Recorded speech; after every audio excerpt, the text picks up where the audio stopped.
সমালোচনা, ইনজুরি আর অনিশ্চয়তার মাঝেও নেইমার জুনিয়র যেন আবারও মনে করিয়ে দিলেন তিনি এখনো ব্রাজিল ফুটবলের সবচেয়ে বড় মঞ্চের মানুষ। কোপা সুদামেরিকানার রাতে সান্তোস এফসি মুখোমুখি হয়েছিল রেকোলেটার, আর সে ম্যাচে যেন পুরনো জাদু নিয়ে ফিরে এলেন নেইমার। শুরু থেকে আক্রমণ ভাগে ছিল তার দাপট, কখনো মিডফিল্ড থেকে খেলা গড়া, কখনো ডি বক্সে ঢুকে প্রতিপক্ষকে এলোমেলো করে দেওয়া।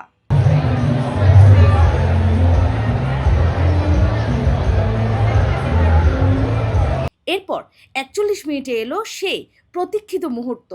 নিখুঁত ফিনিশে জালের ঠিকানা খুঁজে নিলেন ব্রাজিলিয়ান সুপারস্টার। গোলের পর স্টেডিয়ামের বিস্ফোরিত উল্লাস যেন বলে দিচ্ছিল নেইমার নামটা এখনো আবেগ, এখনো ভালোবাসা।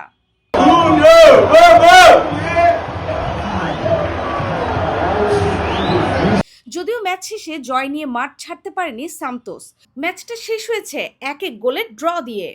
তবুও নেইমারের গোলেই হয়ে উঠেছে রাতের সবচেয়ে বড় স্বস্তি, বিশেষ করে ব্রাজিল সমর্থকদের জন্য। কারণ এই পারফরমেন্স যেন পরিষ্কার বার্তা, কার্লো আনচেলত্তি চাইলে হয়তো অনেক কিছু করতে পারবেন, কিন্তু ফিট নেইমারকে বিশ্বকাপ স্কোয়াডের বাইরে রাখা সহজ হবে না।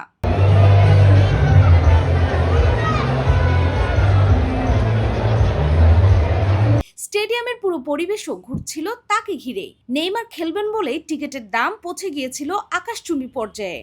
ওয়ার্ম আপে নামার মুহূর্ত থেকেই গ্যালারি জুড়ে শুরু হয় উন্মাদনা, আর গোলের পর সতীর্থদের একসাথে উদযাপন যেন আরও একবার বুঝিয়ে দিল ড্রেসিং রুমে নেইমার শুধু একজন খেলোয়াড় নন, তিনি পুরো দলের হৃদস্পন্দন। ল্যাটিন বাংলা।